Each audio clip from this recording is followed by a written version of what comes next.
E aí pessoal, tudo bem com vocês? Eu sou Felipe Gomes e estou começando mais um girão da rodada aqui no nosso canal do Futebol na Veia. Então se você ainda não se inscreveu no nosso canal, já se inscreva agora, ative o sininho e deixe seu like para não perder nenhum dos vídeos que a gente manda aqui no nosso canal, principalmente o girão da rodada, hein? E para começar com essa rodada que foi eletrizante, vamos começar com o Felipe Tavares, que vai trazer pra gente como que foi a partida entre Vasco e Atlético Mineiro. Então, Felipe Tavares, conta pra gente como que foi essa partida, por favor. Valeu, Felipe! Para você que nos assiste, seja muito bem-vindo para mais um girão aqui no Futebol na Veia. Eu sou Felipe Tavares, vou falar um pouco da partida entre Vasco e Atlético Mineiro que se enfrentaram em São Januário no último sábado e teve um resultado surpreendente que foi a vitória do Vasco por 3-2 diante da equipe mineira. Então, o primeiro tempo começou a todo vapor, o Galo com aquela estratégia bem definida do Jorge Sampaoli, que é de afogar a equipe adversária, tentando fazer o primeiro gol logo nos primeiros minutos, e teve uma grande chance logo aos 14 minutos do primeiro tempo, que foi um pênalti cometido pelo Léo Matos em um cruzamento. O Léo Matos colocou a mão na bola dentro da área e o árbitro, com o auxílio do VAR, assinalou a penalidade a favor do Atlético Mineiro. E isso foi o retrato do que aconteceu na última partida do Galo. Logo também no início o Galo teve um pênalti, o Johan foi para a bola, fez o gol.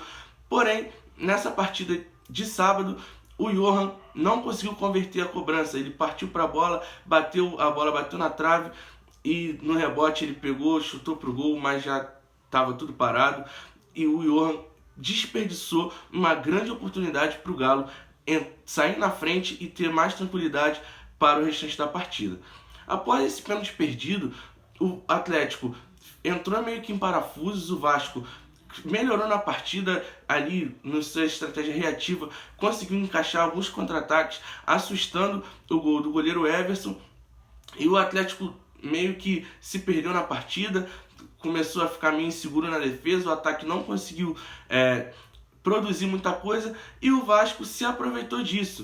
Tanto que logo depois disso, em uma bobeira da defesa do Atlético Mineiro, o Guilherme Arana se embolou na saída de bola, o Léo Matos foi à frente, agora ajudando a equipe do Vasco no ponto de vista ofensivo, foi à frente, roubou a bola do Guilherme Arana e rolou de cabeça para o Germancano, livre, sem goleiro, empurrar para o gol, fazendo o primeiro gol da partida, o primeiro do Vasco, abrindo o placar dentro de São Januário. E após esse primeiro gol do Vasco, a equipe do Galo teve que sair ainda mais, e isso favoreceu a estratégia do Vasco, porque o Atlético não estava num bom dia, o Savarino perdeu uma chance de cara com o Fernando Miguel, batendo na trave, e o Vasco se aproveitou disso, se aproveitou dessa falta de produtividade do ataque do Atlético e da insegurança da defesa, e fez o segundo gol em uma outra jogada pelo lado direito, com o Léo Matos novamente. Ele fez o cruzamento, o Iago Pikachu aproveitou, chutou a bola, bateu na trave, no rebote o próprio Iago Pikachu bateu, fazendo o segundo gol da equipe do Vasco, fechando a primeira etapa com um placar surpreendente, onde ninguém esperava esse resultado na primeira etapa. Passando para a segunda etapa, o Galo veio mais ainda para cima, foi para dentro do Vasco, e logo aos 7 minutos do segundo tempo, o Jair fez uma jogada, entrou na área, passou no meio de dois jogadores e caiu. O árbitro assinalou a penalidade, mas após a revisão do VAR, o árbitro anulou o pênalti e o placar continuou 2-0 para o Vasco. Logo após esse lance, veio o balde de água fria na reação do Atlético. O Benítez fez uma grande jogada, lançou o Germancano, que matou no peito, e sem deixar a bola cair, bateu de esquerda cruzado, vencendo o goleiro Everson, fazendo um lindo gol, fazendo 3-0 para a equipe Cruz Maltina na partida. E isso deu uma tranquilidade maior no Vasco. O Vasco continuou com a sua estratégia de se defender e sair no contra-ataque, porém, teve um momento que o Vasco se desgastou na partida, e isso quase custou caro para a equipe Cruz Maltina. O Johan recebeu a bola do Eduardo Sacha, bateu firme de fora da área, diminuindo para o Galo, fazendo 3-1, e isso desestabilizou de certa forma a equipe do Vasco. O desgaste começou a falar mais alto para a equipe do Vasco, o Vasco não conseguia mais assustar a equipe do Atlético, que começou a sufocar o Vasco, começou a aparecer mais no campo de ataque, mas não era um bom dia para o ataque do Galo, que tentava, martelava, mas só nos acréscimos que conseguiu diminuir ainda mais, com o Eduardo Sacha, um escanteio, o Johan cabeceou no primeiro pau e o Sacha também de cabeça completou, fazendo 3-2, fechando o placar. Não dava mais tempo do Galo reagir. O Vasco conseguiu segurar essa vitória. Foi um resultado importantíssimo para as pretensões do Cruz Maltino no campeonato, que o Vasco agora chega aos 35 pontos, dá uma respirada, sai da zona de rebaixamento e vai com moral para as próximas rodadas do campeonato. Já o Galo perdeu uma grande oportunidade de encostar ainda mais na liderança, de ultrapassar o São Paulo, que empatou na rodada, para o Coritiba. E o Galo perdeu uma grande oportunidade de encostar na liderança do campeonato. E esse foi o resumo, uma análise da partida entre Vasco e Atlético Mineiro pela 32ª rodada do Campeonato Brasileiro. Eu sou Felipe Tavares e devolvo a palavra para o meu amigo Felipe Gomes. É com você, Felipe! Muito obrigado, Felipe. Agora, vamos com o Vitor Eduardo, que vai trazer para a gente um resumo e uma análise da partida entre Atlético Paranaense e Flamengo. Então, Vitor, traz para a gente, por favor, como que foi essa partida. É com você. Fala galera, tudo bem com vocês? Então, vou falar agora um pouco sobre o jogo entre Atlético Paranaense e Flamengo, que aconteceu neste dia 24 de janeiro de 2021, na Arena da Baixada, às 4 da tarde. O jogo começou com o Flamengo dominando mais as ações, com a posse de bola, tentando impor seu ritmo de jogo. Só que as melhores chances foram do Atlético Paranaense, que optou por uma postura um pouco mais retraída, mas que levava perigo nos contra-ataques. Primeiro, em um cruzamento do lado direito, encontrou o Abner livre na área, que bateu para o meio da área, só que o Renato Kaiser não conseguiu finalizar. Na sequência, um lance bem parecido saiu o primeiro gol do Atlético. Após cruzamento da direita, o Abner, o lateral esquerdo do Furacão, apareceu livre e finalizou de primeira, fazendo um belo gol para abrir o placar na Arena da Baixada. Na sequência, o Atlético novamente chegou em uma jogada idêntica a essas duas, novamente com essa mesma alternativa, né? O cruzamento na área buscando do lado direito, buscando inversão para o lado esquerdo, e o Abner, lateral do Furacão, aparecendo livre para completar batendo de primeira, só que dessa vez o Hugo Neneca fez uma bela defesa e evitou o segundo gol. A partir daí o Flamengo começou a crescer, conseguiu encaixar aquela marcação naquele lado esquerdo e foi conseguindo produzir mais alguns lances ofensivos no ataque. Até que o Arrascaeta sofreu falta ali na intermediária, ele mesmo bateu, cobrou na cabeça do Gustavo Henrique, zagueiro tão criticado pela torcida rubro-negra, que dessa vez botou de cabeça firme no fundo das redes do Santos, deixando tudo igual. No segundo tempo, o Atlético começou um pouco mais, com uma postura um pouco diferente, né? Marcando o Flamengo mais em cima, evitando o time rubro-negro carioca sair com a posse de bola. E o Nicão bateu uma falta rasteira ali no início do jogo, só que o Hugo defendeu sem problemas. A partir daí o Flamengo parece que conseguiu o antídoto para essa saída de bola do Furacão, que também foi cansando, e foi criando as oportunidades, primeiro com o Diego finalizando para fora e depois uma finalização do Arrascaeta, que ele finalizou já dentro da área, só que o zagueiro tirou em cima da linha. Na sequência o Bandeira levantou e marcou impedimento, mas foi uma bela jogada tramada ali pelo ataque do Flamengo. E o Flamengo parecia que conseguiu o gol da vitória, né? Estava impondo um ritmo melhor, até que uma mexida do Rogério Ceni, que na minha visão foi equivocada, ele tirou o Everton Ribeiro, na minha visão, fez uma partida ruim e botou o PP, essa substituição, acho que ele acertou, mas ele tirou o Gabigol para botar o Pedro, o Gabigol que leva sempre perigo, né, nas jogadas de ataque, né, sempre incomoda os zagueiros, botou o Pedro e na sequência ele disse que ele mesmo fala que não gosta de jogar com dois centroavantes, mas na sequência ele botou o Rodrigo Muniz e deixou o Vitinho, que estava fazendo uma partida ruim até então. Aí o Flamengo passou a incomodar mais muito nas bolas aéreas, em poucas jogadas trabalhadas pelo meio, como vinha fazendo, e o Atlético Paranaense acertou nas alterações, o Paulo Tuori conseguiu fez as alterações certas, botou jogador de velocidade, e numa jogada de velocidade pelo lado direito, o Kelvin, lateral direito que entrou, fez o cruzamento na medida para o Renato Kaiser, bater de primeira e fazer um lindo gol para dar a vitória ao Furacão. Ele que é o carrasco dos cariocas, né? Fez gol em todos os cariocas neste Campeonato Brasileiro. Com esse resultado, o Flamengo é o terceiro colocado com 55 pontos, vendo o líder Inter disparar, agora são 7 pontos de diferença. E o Atlético Paranaense agora é o 11º com 42 pontos. O próximo compromisso das duas equipes, o Flamengo entra no meio de semana por um jogo contra o Grêmio, né, em Porto Alegre, jogo de uma rodada atrasada, e o Atlético Paranaense só volta a jogar no domingo, contra o Ceará, domingo às 7 da noite. O jogo vai ser disputado no estádio Castelão. É isso, espero que vocês tenham gostado. Sigam aí com o nosso girão. Forte abraço. Muito obrigado, Vitor. Agora, vamos com o Bruno Gabriel, que vai contar pra gente como que foi Ceará e Palmeiras a partida de um dos finalistas da Libertadores no dia 30 de janeiro, no sábado. E agora, vamos ver o que aconteceu nessa partida e o Bruno Gabriel conta pra gente. Bruno, conta pra gente como que foi Ceará e Palmeiras. Muito obrigado, Felipe. Olá a todos que acompanham o Girão da Rodada. Eu sou Bruno Gabriel e irei falar para vocês da partida entre Ceará e Palmeiras, que foi válida pela 32ª rodada do Campeonato Brasileiro Série A 2020/2021. As equipes entraram com algumas propostas. O Palmeiras poderia encostar no líder Inter com uma vitória. Já o Ceará, se, no caso, triunfasse na partida, poderia encostar e ficar a 6 pontos apenas do G6.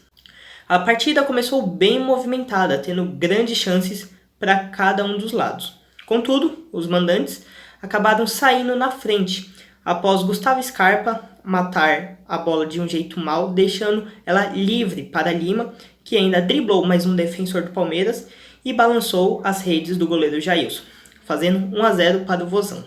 O Palmeiras ainda teve a oportunidade de empatar com Gabriel Veron em um lance claro de gol, sem goleiro, contudo, o jovem acabou isolando a bola. Logo em seguida, um lindo contra-ataque formado pelo Ceará acabou que Patrick de Paula cometeu pênalti em Léo Chu. O pênalti acabou sendo convertido por Vina, que não perdeu a oportunidade e marcou seu 12º gol pela equipe cearense. A equipe do Palmeiras, mesmo pensando na Libertadores, ainda propôs um jogo ofensivo e mesmo assim buscou a chance de fazer um gol. Ainda finalizando o primeiro tempo, Lucas Lima acertou um grande passe para Gabriel Veron, que dessa vez se redimiu e assim acabou diminuindo a vantagem para o Palmeiras. No segundo tempo, a equipe do Palmeiras se propôs a atacar mais, mas acabou parando em Richard, que foi muito fundamental na partida de hoje. A partida ainda teve o seu ar mais faltoso, por conta que o Ceará gostaria de segurar o seu empate e assim chegar na parte de cima da tabela. Com a boa atuação da zaga cearense e do goleiro Richard, como já falamos, o placar acabou em 2-1 para a equipe do Vozão. Com a vitória, o Vozão agora está na 9ª colocação. Ultrapassou o Corinthians, mas a equipe tem um jogo na segunda. A equipe está agora a 6 pontos do G6. Já o Palmeiras estaciona na 5ª colocação e agora aguarda para as próximas rodadas para ver a diferença de pontos, se ela vai continuar na Libertadores, na vaga, ou se ganhar a Libertadores, né? O próximo confronto do Palmeiras será nessa quarta-feira, em um jogo adiado da primeira rodada do Campeonato Brasileiro dessa temporada, contra o Vasco no Allianz Parque. Logo em seguida, no sábado, terá o jogo mais importante da sua temporada, diante do Santos no Maracanã pela final da Copa Libertadores da América. Já o Ceará terá uma semana de descanso e o seu próximo compromisso pelo Brasileirão será diante do Atlético Paranaense, também em casa. Essa foi a análise da partida, devolvo agora com o Felipe e é isso. Agradeço desde já e bola para você, Felipe. Muito obrigado, Bruno. Agora, vamos com o Israel Santos, que vai estar trazendo para nós a análise e o resumo da partida entre Atlético Goianiense e Fortaleza. Então, Israel, conta pra gente como que foi essa partida. Obrigado, Felipe. Boa tarde a todos que acompanham o Futebol na Veia. Eu sou Israel Santos e vamos falar sobre Atlético Goianiense e Fortaleza, jogo válido pela 32ª rodada do Campeonato Brasileiro, que aconteceu na Casa do Dragão. O Atlético levou a melhor pelo placar de 2-0, em jogo bem interessante e movimentado. O goleiro Jean, inclusive, fez um gol de pênalti. Com este resultado, o Atlético Goianiense se mantém na 13ª posição, enquanto o Fortaleza é o primeiro time fora da zona de rebaixamento, o 16º. Volto com você. Valeu, Israel. Agora vamos com o Lelê, o nosso Leandro Silva, que vai falar pra gente o que aconteceu entre Sport Recife e Bahia. Lelê, é com você. Obrigado, Felipe. Sou o Lelê e hoje iremos falar sobre mais uma partida do Campeonato Brasileiro 2020/2021, mais precisamente a partida que aconteceu nessa noite de domingo às 18h15, a partida entre Sport Recife contra o Bahia, um confronto direto da parte de baixo da tabela. Lembrando que estamos em uma reta final na competição e esse jogo é um jogo determinante para as duas equipes, um jogo em que o empate não era bom para nenhum lado. E assim foi o primeiro tempo, né? O primeiro tempo demonstrou o quão importante era o confronto, um jogo truncado, um jogo em que o equilíbrio no meio de campo prevaleceu durante os 45 minutos iniciais. Apesar do Sport ter tido um gol que foi bem anulado pelo VAR, pelo jogador Everton, o jogo foi equilibrado. Por mais que tenha tido essa grande oportunidade da equipe de Recife, a equipe baiana também teve algumas oportunidades esporádicas, não tão reais, mas acabou tendo algumas oportunidades de abrir o placar nos primeiros 45 minutos. E assim terminou o primeiro tempo, no 0-0, mas com um pouquinho de vantagem para o time de Recife, que até pelo fato de estar jogando em casa, sempre forte historicamente na Ilha do Retiro, ele propôs mais o jogo e o Bahia foi explorando a questão dos contra-ataques, um parâmetro e um cenário já bem previsível antes do jogo iniciar. Já na segunda etapa já foi um pouco mais diferente. Na segunda etapa o Sport dominou o confronto. O Thiago Neves apareceu mais, as questões dos laterais, o Jair Ventura conseguiu formalizar um bom sistema ofensivo para a segunda etapa, diferentemente da primeira.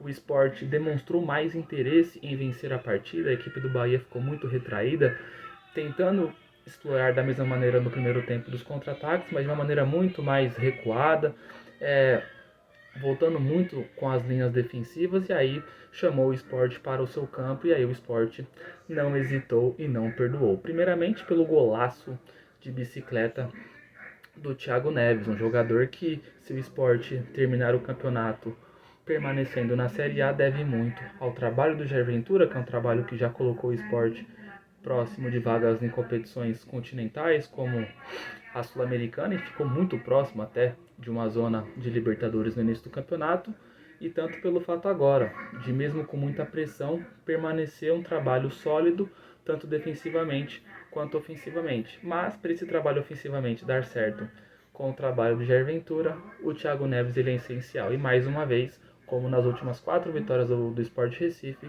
o Thiago Neves marcou um golaço digno de um dos melhores gols da competição.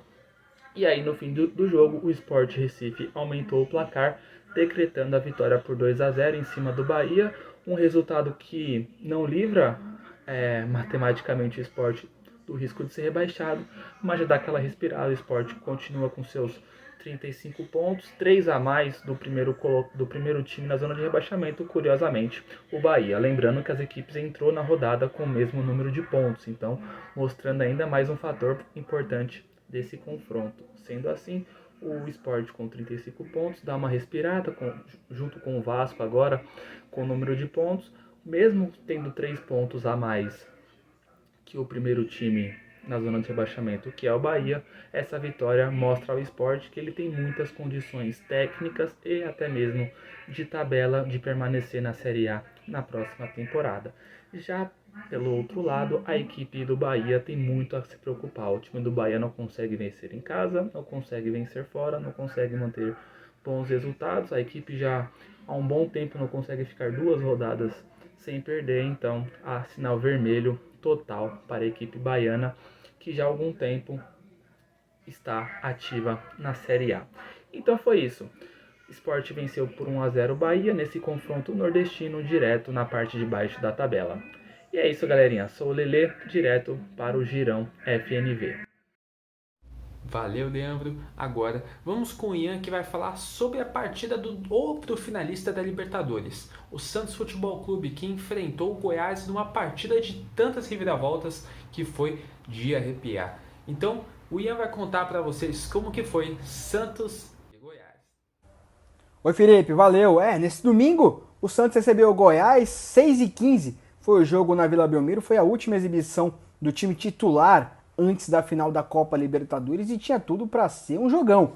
O Santos começou pressionando muito bem na primeira etapa, tanto é que logo no começo já saiu um gol, uma bela jogada do Marinho, passe de letra, o Pituca foi até a linha de fundo, fez o cruzamento e o Lucas Braga, menino torcedor do Santos Futebol Clube desde pequeno, acabou marcando o primeiro gol do Peixe. E ainda na primeira etapa, o aniversariante do dia, Caio Jorge, marcou após um toque para trás, um cruzamento da esquerda para a direita, toque de cabeça, ele dentro da pequena área, já sem marcação, acabou marcando o segundo gol do Santos. O primeiro tempo foi do Santos pressionando a equipe do Goiás o tempo todo, empurrando o Goiás para trás, começando a jogar. O Goiás parecia realmente que o Santos ia liquidar no primeiro tempo. A impressão que se dava assim que o Peixe foi para os vestiários era que o 2-0 ainda na primeira etapa era muito pouco. O Santos entrou na 8ª posição da tabela de classificação, próximo do Fluminense em questão de pontos, eram 2 pontos atrás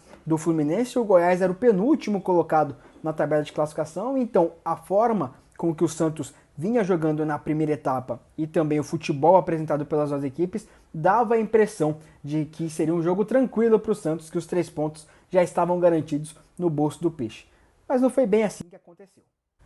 O segundo tempo parece que tudo inverteu. O Santos foi jogar de verde, o Goiás começou a jogar de branco, porque logo também no início da segunda etapa, num dos principais pontos fracos da equipe do Santos na temporada, a bola parada, um escanteio, lado direito do ataque goiano, o cruzamento teve um desvio na primeira trave e o Rafael Moura sozinho dentro da pequena área na segunda trave colocou o Goiás de novo em jogo, 2-1, o Goiás começou a gostar do jogo e não demorou muito para sair o gol. Em mais uma bola parada, agora um escanteio do lado esquerdo. A bola veio no meio ali, quase na marca do pênalti. O Davi Duarte subiu mais que todo mundo, cabeceou.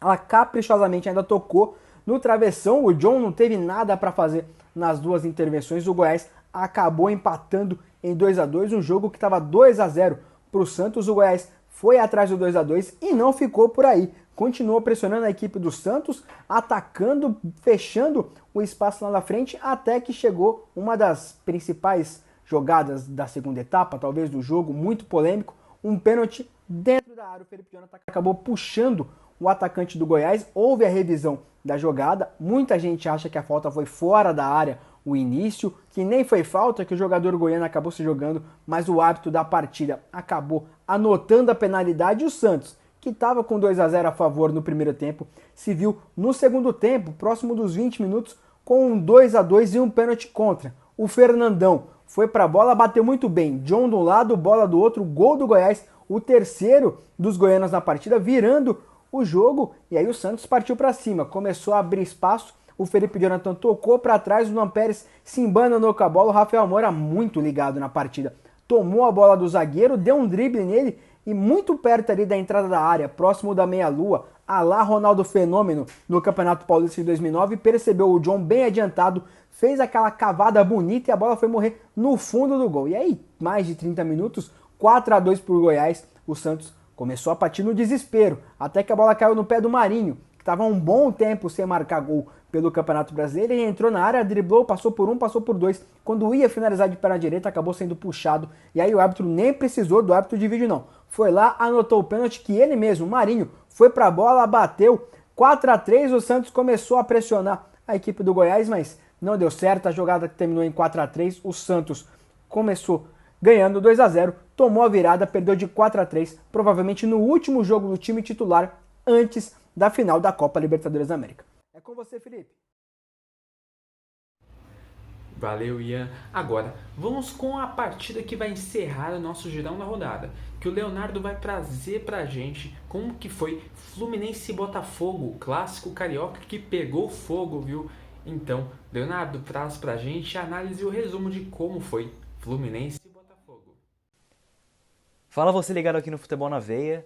Tô aqui para falar um pouquinho de como foi a partida entre Fluminense e Botafogo, o clássico carioca disputado nessa 32ª rodada do Campeonato Brasileiro em São Januário e que terminou com vitória do tricolor das Laranjeiras. O primeiro tempo foi bastante fraco, tivemos poucas chances de gol, praticamente nenhuma finalização. O Botafogo chegou uma vez com perigo, com um chute de longe do Zé Wellison. O Fluminense tentava alguns chutes de fora da área também, mas foi um jogo bem fraco tecnicamente. O Fluminense contou com o retorno do Nenê, que estava uns jogos fora, não teve Michel Araújo, foi vetado por dores na coxa. E o Botafogo, com um time que vinha atuando, não conseguiu criar muitas oportunidades. Já no segundo tempo o jogo deu uma melhorada, o Fluminense fez o Cavalieri trabalhar um pouco, o Iago Felipe tentou de fora da área e obrigou o goleiro a fazer uma boa defesa, mandar para escanteio, e aos 22 minutos o Luca apareceu dentro da área depois de um cruzamento para fazer o gol do Fluminense, um frangaço do Cavalieri. O Luca apareceu dentro da área batendo de primeira, pegou meio esquisito na bola, que